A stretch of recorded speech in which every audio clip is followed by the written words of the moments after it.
નમસ્કાર વિદ્યાર્થીઓ, આપનું સ્વાગત છે. આજે આપણે ભણીશું એસપીસીસીમાંથી ચેપ્ટર પહેલું શેર બહાર પાડવા. સીસીનો પાર્ટ નથી, સેક્રેટરીયલ પ્રેક્ટિસનો પાર્ટ છે. તો શેર બહાર પાડતા પહેલા આપણે એ સમજીએ કે શેર છે શું. આપણે ભણી ગયા છીએ 11મા ધોરણમાં ને એમાં કે માણસે જેમ જેમ વિકાસ કર્યો એમ એના કોમર્શિયલ સ્વરૂપમાં ફેરફાર થતો ગયો. જેમ કે સૌથી પહેલા તો વૈયક્તિક માલિકી આવી. વૈયક્તિક માલિકી એટલે નાના નાના દુકાનદારો. ત્યાર પછી ભાગીદારી પેઢી આવી. ભાગીદારી પેઢીના સ્વરૂપમાંથી આવ્યું પ્રાઇવેટ કંપની સ્વરૂપ. એમાંથી આવી લિમિટેડ કંપની. ત્યાર પછી બહુરાષ્ટ્રીય કંપનીઓ. આમ સમયાંતરે માણસનો જેમ જેમ વિકાસ થતો ગયો, ધંધાનું સ્વરૂપ બદલાતું ગયું, કોમર્શિયલ સ્વરૂપ બદલાતું ગયું. આજે દુનિયા આખીમાં મલ્ટીનેશનલ કંપનીઓ છે. તો આ કંપની સ્વરૂપની સૌથી મોટામાં મોટી ખાસિયત શું? તો એની સૌથી મોટામાં મોટી ખાસિયત છે એના શેર, ઇક્વિટી શેર. બીજા બધા સ્વરૂપ છે આપણે જોયું, ભાગીદારી સ્વરૂપ કે વૈયક્તિક માલિકી. એ વ્યક્તિ અને ભાગીદારના જીવિત રહેવા સુધી જ ધંધાનું સ્વરૂપનું અસ્તિત્વ રહે છે.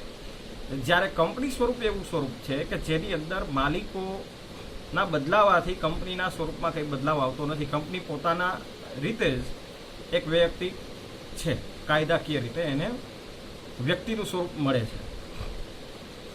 તો આ શેર એનું સૌથી અગત્યનું પાસું છે. તો શેર છે શું? શેર અંગ્રેજી શબ્દ છે, ગુજરાતી કરીએ તો થાય એવું કે હિસ્સો. શેરનો મિનિંગ થાય કંપનીમાં હિસ્સો, ભાગ. તો જેટલા ભાગીદારો છે એનો કંપનીમાં હિસ્સો કેટલો, એનો ભાગ કેટલો, એ આપણને ખ્યાલ આવશે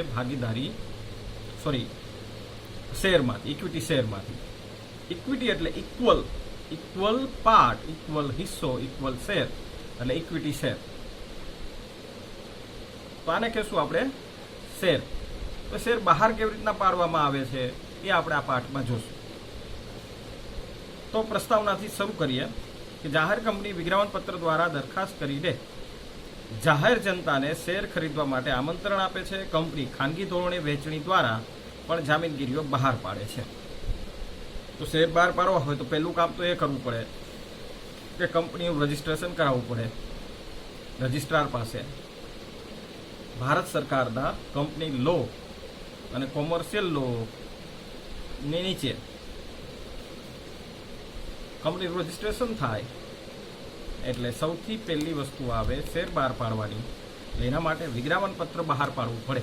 વિજ્ઞાપન પત્રને બીજી અર્થમાં આપણે કહી શકીએ કે શેર ખરીદવા માટે જાહેર જનતાને આપવાનું આમંત્રણ, એને આપણે કહીશું વિજ્ઞાપન પત્ર. આ વિજ્ઞાપન પત્ર બહાર પાડીએ એટલે જાહેર જનતાને ખ્યાલ આવે કે XYZ કંપની બજારમાં આવે છે. કંપની ખાનગી ધોરણે વહેંચણી દ્વારા પણ જામીનગીરીઓ બહાર પાડી શકે. એવું જરૂરી નથી કે દરેક કંપનીએ શેર બહાર પાડવા પડે. આપણે અગાઉ પણ જોયું કે ખાનગી કંપની, પ્રાઇવેટ કંપની જ્યારે આપણે કહીએ છીએ એમાં શેર જાહેર જનતા માટે બહાર પડતા નથી. શેર ચોક્કસ હોય છે પણ એના માલિકો વચ્ચે વહેંચાયેલા હોય છે. એટલે કે 4, 5, 10, 50, 100 વ્યક્તિઓ ભેગા થઈને એક પ્રાઇવેટ કંપની બનાવે, એની અંદર એ શેર રહે. ત્યાર પછી હકના શેર, બોનસ દ્વારા શેર બહાર પડી શકે કે આગળ જોશું આપણે. ભારતમાં શેર અને અન્ય જામીનગીરીઓના જાહેર ભરણા માટે સિક્યુરિટીઝ કોન્ટ્રાક્ટ એક્ટ 1956 અને કંપનીનો કાયદો 2013 તેમજ securities and exchange board of India, જેને આપણે સેબી કહીએ છીએ, જે 1992માં અસ્તિત્વમાં આવ્યો કાયદો. તો એ કાયદા હેઠળ આપણે એમની માર્ગદર્શિકાઓ હેઠળ વિજ્ઞાપન પત્ર બહાર પાડીએ છીએ અને શેર બહાર પાડીએ છીએ. જાહેર કંપની 4 રીતે શેર બહાર પાડી શકે અથવા શેર મૂડી ઊભી કરી શકે. પહેલું છે જાહેર ભરણા દ્વારા. જાહેર ભરણું એટલે વિજ્ઞાપન પત્ર બહાર પાડીને. બીજું છે હકના ભરણા દ્વારા, હકના શેર આપીને. આ બધી જ વસ્તુઓ આગળ વિસ્તારપૂર્વક આવશે. બોનસ દ્વારા કંપની 1ના બદલામાં 2, 2ના બદલામાં 1 એવી રીતના પણ શેર આપી શકે, બોનસ શેર. જ્યારે કંપનીનો અતિશય નફો થઈ જાય અને એ નફાનું પુનઃરોકાણ કરવા માંગતી હોય ત્યારે તે પોતાના શેર હોલ્ડરોને બોનસ સ્વરૂપે, ગિફ્ટ સ્વરૂપે શેર આપી શકે. ત્રીજું છે ખાનગી ધોરણે. આ ખાનગી કંપનીમાં અસ્તિત્વ છે કે પોતાની રીતે જ એના પ્રમોટરો શેર વેચી લેશે. કંપની ધારા અનુસાર સંચાલક મંડળની પરવાનગી લઈને શેર હોલ્ડર પોતાના પાસેના વધારાના શેર પણ જાહેર જનતાને આપી શકે.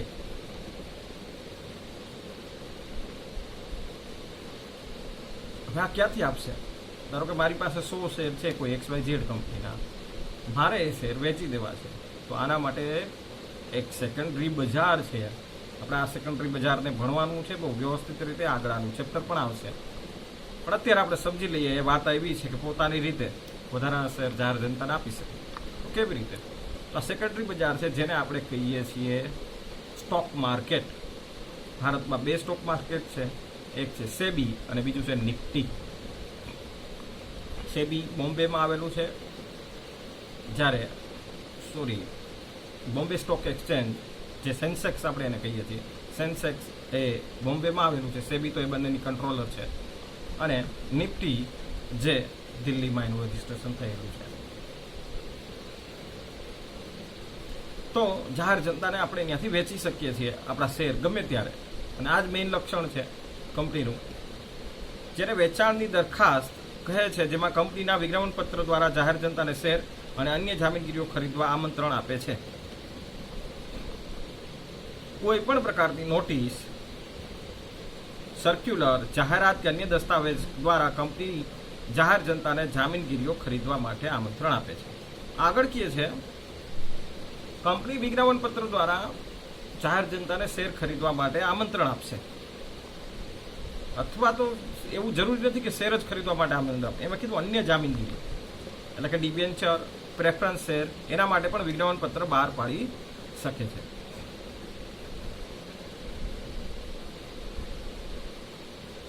હવે આમંત્રણ આપવા માટે શું કરવું પડશે? તો કોઈ પણ પ્રકારની નોટિસ આપવી, સર્ક્યુલર બહાર પાડવો, જાહેરાત કરવી ટીવી દ્વારા, છાપાઓ દ્વારા અથવા અન્ય દસ્તાવેજ દ્વારા જાહેર જનતાને શેર ખરીદવા માટે આમંત્રણ આપે, તેને આપણે વિજ્ઞાપન પત્ર કહેશું. શોર્ટમાં વિજ્ઞાપન પત્ર એટલે બીજું કંઈ જ નહીં.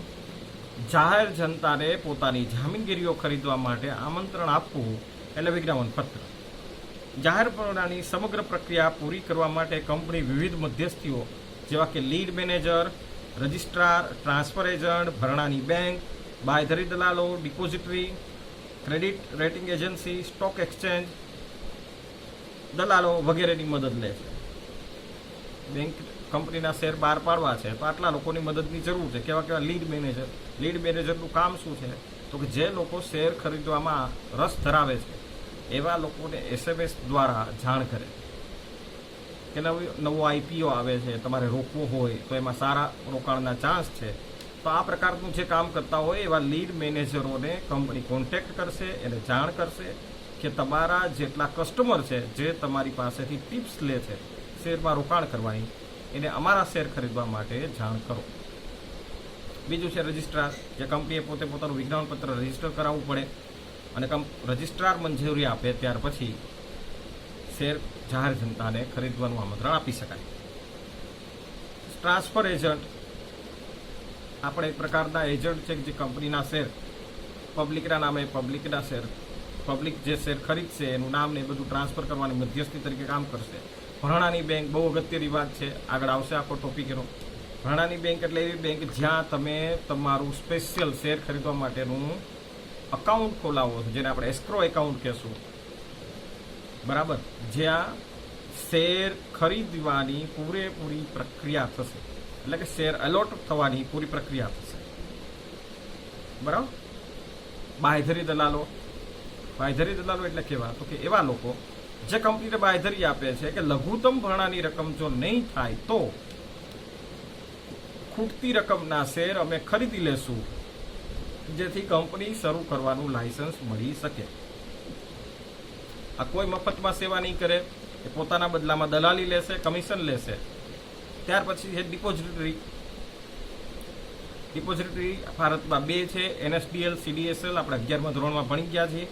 ફરીથી એના વિશે થોડું ડીપમાં જશું, આગળ આવશે સેકન્ડરી માર્કેટ ત્યારે. ત્યાર પછી છે ક્રેડિટ રેટિંગ એજન્સી, ક્રિસાઇલ, મૂડીઝ, આ પ્રકારની ઘણી બધી ક્રેડિટ રેટિંગ એજન્સીઓ છે, ઘણી બધી. એ જે તે કંપનીની બેલેન્સ શીટ, એનું મેનેજમેન્ટ, એનો બિઝનેસનું એન્વાયરમેન્ટના આધારે એક રેટિંગ આપશે કે આ કંપનીની અંદર રોકાણ કરવા જેવું છે કે નહીં. કારણ કે ઇન્વેસ્ટરો એ રેટિંગના આધારે પોતાનો નિર્ણય લેશે, એટલે એ પણ અગત્યનું છે. ત્યાર પછી છે સ્ટોક એક્સચેન્જ, આપણે કીધું હતું BSE and Nifty, Bombay stock exchange અને નિફ્ટી. ત્યાર પછી આવે છે દલાલ, વચેટિયાઓ, બ્રોકર્સ જેને આપણે કહીએ છીએ. બ્રોકર્સમાં Motilal Oswal, Angel Broking, IIFL, ICICI Securities, જેને ICICI ડિરેક્ટ કહેવામાં આવે છે. પછી SBI સિક્યુરિટી, આ પ્રકારના ઘણા બધા દલાલો છે જે તમારા શેરની લે વેચનું કામ કરે છે.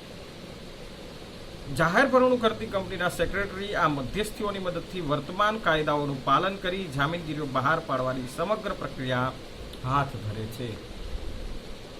જાહેર ભરણા માટેના વિજ્ઞાપન પત્રને સેબીની મંજૂરી બાદ સમગ્ર ભરણાની પ્રક્રિયા 2 ભાગમાં વેચી શકાય. તો શું કીધું, કેની મંજૂરી લેવી પડશે? સેબીની. આપણે અગાઉ કીધું 1992માં સેબી અસ્તિત્વમાં આવ્યું. સેબીના એક કાયદા હેઠળ સેબી પણ એક કંપની છે, આ ખાસ યાદ રાખજો. હવે એને કીધું કે 2 ભાગમાં વેચી શકાય. કેની? શેર વેચણી. પહેલી પ્રક્રિયા છે અરજીની વિધિ અને બીજી પ્રક્રિયા છે શેર વેચણીની વિધિ. આ આપણે નેક્સ્ટ લેક્ચરમાં જોશું.